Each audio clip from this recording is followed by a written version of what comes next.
مدینے میں وہ دن بڑا عجیب تھا جب سیدنا فاروق اعظم کے بیٹے کا معاملہ آ گیا.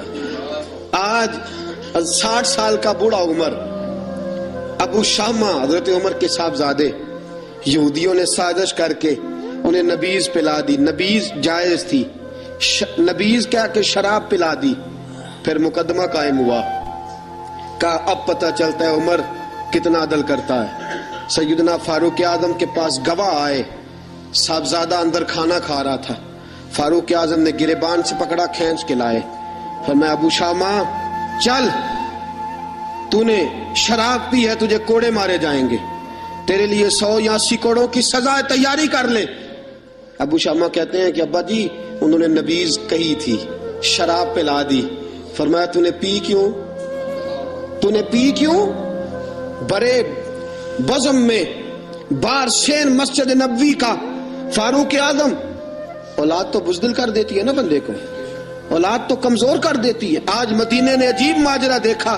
حضرت فاروق اعظم کی زوجہ روتی ہوئی آئی، کہنے لگی حضرت جی میرا لخت جگر ہے، ایک کوڑے کے بدلے پیدل حج کروں گی، ایک کوڑے کے بدلے صدقہ اور خیرات کروں گی. میرا بیٹا غلطی کر بیٹھا ہے، یہ کام نہ کرے. آپ نے فرمایا تو مجھے کہتی ہے میں یہ کام نہ کروں؟ تیرے حج اور تیرے کوڑے کیا کرتے، تیرے حج اور صدقے کیا کرتے ہیں؟ کوڑے لگانا میرے مصطفیٰ کی شریعت کا قانون ہے. تو بیٹے کی بات کرتی ہے، عمر کا اپنا معاملہ بھی ہوتا تو عمر یہی سلوک کرتا. لوگوں نے کہا حضرت جی آپ تھوڑی دیر، ابھی ان کی والدہ پریشان ہے، گھر میں پریشانی ہے، ذرا ٹھہر جائیں، کل پرسوں ترسوں سزا دے لیجئے گا. فرمایا تمہیں یاد نہیں جب مدینے کی ایک بی بی نے چوری کر لی تھی اور میرے مصطفیٰ کی بارگاہ میں کہا گیا تھا حضور ذرا ٹھہر جائیں، سزا نہ دیں، تو حضور نے فرمایا تھا اگر فاطمہ بھی چوری کرتی تو ہاتھ کاٹ دیتا. تمہیں یاد نہیں مدر مصطفیٰ کے ٹکڑے کھانے والا ہوں، میں کیوں دیر کروں؟ اس نے گناہ کرنے میں دیر کی ہے جو سزا میں دیر کروں. برساؤ کوڑے. حضرت افلا نامی غلام، حضرت جی آپ کا لخت جگر ہے. فرمایا لخت جگر نہ دیکھ، مصطفیٰ کا قانون دیکھ. میرا بیٹا نہ دیکھ، مصطفیٰ کے قانون کا قیام ضروری ہے. اگر علی بیٹے کی قربانی دے سکتا ہے، اگر لوگ فاطمہ کے بیٹے کی قربانی یاد رکھیں گے تو تاریخ کبھی بھی عمر کے بیٹے کی قربانی نہیں بھولے گی. فرمایا غلطی سے ہو گیا یا جیسے بھی، اسے خیال کرنا چاہیے تھا. کوڑے لگاؤ. 80 کوڑے لگے تو بیٹے کی روح پرواز کر گئی. جب جوان بیٹا کسی کا، کوثر نیازی نے کہا تھا باپ کا جنازہ اٹھانا بڑا آسان پر بیٹوں کے جنازے اٹھانے بڑے مشکل ہیں. جب فاروق اعظم کا بیٹے کا انتقال ہوا، بیٹے نے آنکھیں کھولی، باپ کی طرف دیکھا تو سیدنا فاروق اعظم عدل و انصاف کے 2 آنسو آنکھوں میں آئے. کہ بیٹا حضور سے جا کے کہنا کہ عمر نے بیٹا نہیں دیکھا، آقا تیرا قانون دیکھا، جا کے حضور سے میرا پیغام دینا. حضرت ابو شامہ رضی اللہ تعالیٰ عنہ وصال کر گئے. تاریخ کیسے کیسے منظر ازالت الخلفاء شاہ ولی اللہ کی بطور حوالہ پیش کر رہا ہوں. حضرت ابو شامہ کا وصال ہو گیا، 20 کوڑے باقی تھے. لوگ کہنا حضرت جی آپ کیا کرنا ہے؟ فرمایا اس کا جنازہ پڑھو، اسے قبر میں دفن کرو اور باقی 20 کوڑے اس کی قبر پہ مارو، اس کی قبر پہ 20 کوڑے مارو. کہ حضرت جی ایسا بھی ہوتا ہے؟ فرمایا اس لیے ایسا ہوتا ہے کہ یہ میرے مصطفیٰ کا قانون ہے، میری اولاد کا معاملہ ہے تو میں درگزر کروں. فرمایا مارو کوڑے. حضرت سیدنا اب حذیفہ بن یمان فرماتے فاروق اعظم بیٹے کی قبر پہ کھڑے تھے، داڑھی آنسوؤں سے بھری ہوئی تھی. میں دوڑا ہوا آیا، میں نے کہا عمر نہ رو، آج خواب رات تیرے بیٹے کا جنازہ تھا، جنازہ پڑھ کے سویا ہوں تو خواب میں مجھے رسول پاک کی زیارت نصیب ہوئی ہے. نبی پاک خواب میں تھے تو 2 سبز حلے تیرے بیٹے کو پہنا رکھے تھے اور رسول پاک کی بغل میں کھڑا تھا. حضور نے فرمایا عمر کو جا کے کہنا کہ تو نے بیٹا پاک کر کے بھیجا تھا، اللہ نے جنت کے سارے دروازے کھول دیے ہیں. اللہ نے اور عمر کو میرا سلام کہنا اور اسے کہنا عمر تیرا حدود اللہ قائم کرنا خدا کو بھی پسند ہے، مصطفیٰ کو بھی پسند ہے. ساتھیوں اپنے بیٹے کی باری آئی.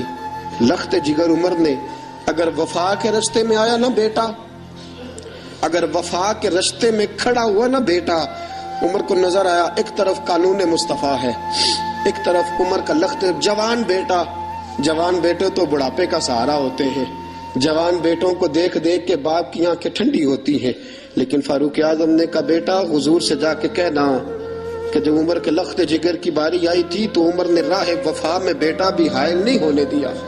عمر وفادار نکلا، عمر عدل والا نکلا، عمر نے عدل کے رستے میں بیٹا بھی قربان کیا، اور پھر اس کا فائدہ یہ ہوا کہ بیٹے کو نبی پاک کا سایہ بھی نصیب ہوا۔ ساتھیو، عمر انتقال کر گئے، 26 ذی الحج کو زخم لگا، یکم محرم کا دن، آج کا دن حضرت فاروق اعظم کو یاد رکھنا، لوگوں کو بتانا، دن بار عمر کی باتیں کرنا، خراج تحسین پیش کرنا۔ حضرت فاروق اعظم کو زخم لگا تو آپ نے فرمایا اپنے بیٹے سے بیٹا جا حضرت عائشہ کے پاس، گنبد خضرا میں 3 لوگوں کے دفن ہونے کی جگہ ہے، ایک میں ابو بکر دفن ہو چکے، ایک میں رسول پاک کا مزار قدسی بن چکا، ایک جگہ خالی ہے، جا کے عائشہ سے پوچھنا، مجھے پتا ہے وہ 18 سال کی عمر میں رسول پاک پردہ کر گئے تھے، 18 سال سیدہ کی عمر تھی، عائشہ نے جگہ اپنے لیے رکھی ہوئی ہے، جا کے باہر کھڑے ہو کے کہنا اماں جی، عمر کہتا ہے میرا دل کرتا ہے، میرا دل کرتا ہے کہ مجھے نبی پاک کی گنبد کے سائے میں جگہ ملے، جا کے عرض کرنا، اور بیٹا باہر کھڑے رہنا، زیادہ زید نہ کرنا، مومنوں کی ماں ہے۔ حضرت سیدنا عبداللہ ابن عمر کہتے میں باہر کھڑا تھا، دروازے کے باہر کھڑے ہو کے کہا کہ عمر کا بیٹا ہوں۔ اماں جی، عمر فرماتے ہیں اجازت دو تو دل کرتا ہے نبی پاک کے ساتھ لیٹ جاؤں، وفا میں گزار دی عمر ساری، ساری زندگی لے سجنا آساں توڑ نبھائی، دل کرتا ہے حضور کے ساتھ لیٹنے کو۔ تو حضرت عائشہ صدیقہ، حضرت عبداللہ ابن عمر فرماتے ہیں میں دروازے سے باہر کھڑا تھا لیکن عائشہ کے رونے کی آوازیں باہر تک آ رہی، حضرت عائشہ صدیقہ ہچکیاں لے کے روئی۔ سیدہ عائشہ نے فرمایا عمر سے جا کے کہنا عمر کوئی قبر کی جگہ کسی کو نہیں دیتا، لیکن عمر تو نے وفا کی تاریخ بنائی ہے، عمر تو نے کمال کر دی ہے، عمر تو نے حد کر دی ہے، عمر کو جا کے کہنا کہ میں جنت البقیع میں دفن ہو جاؤں گی، جہاں میرا وقت آئے گا دفن ہو جاؤں گی، لیکن عمر تیری خدمات کہتی ہیں کہ تجھے نبی کے ساتھ دفن ہونا چاہیے۔ سیدنا عبداللہ ابن عمر فرماتے ہیں کہ جب دفن ہونے کے پانی پر سہیلیاں رنگا رنگ کڑے پرے اوس دا جانیے جس دا توڑ چڑھے، فرماتے ہیں آیا عمر کو آ کے بتایا پیشانی خون سے بھری ہوئی، عمر نے سجدے میں رکھ دی، رو کے کہا آج میری توڑ نبھ گئی ہے۔ حضرت فاروق اعظم مصطفیٰ کے ساتھ لیٹ گئے، میرے نبی نے فرمایا عمر میں تجھے اپنے پڑوس میں دفن کر رہا ہوں، تو نے اگر راہ وفا میں بیٹے تک قربان کر دیے ہیں نا تو قیامت تک جو مجھے سلام کرنے آئے گا تجھے بھی سلام کر کے جائے گا، تجھے بھی سلام کر کے جائے گا۔ ساتھیو، عدل و انصاف قائم ہوتا ہے لیکن ذات سے شروع ہو کے اولاد تک قربان کرنی پڑتی ہے، یہ پیغام ہے جناب عمر فاروق کا، ہمیشہ مدحت خیر الانام میں گزرے، دعا ہے یہ عمر درود و سلام میں گزرے۔ وآخر دعوانا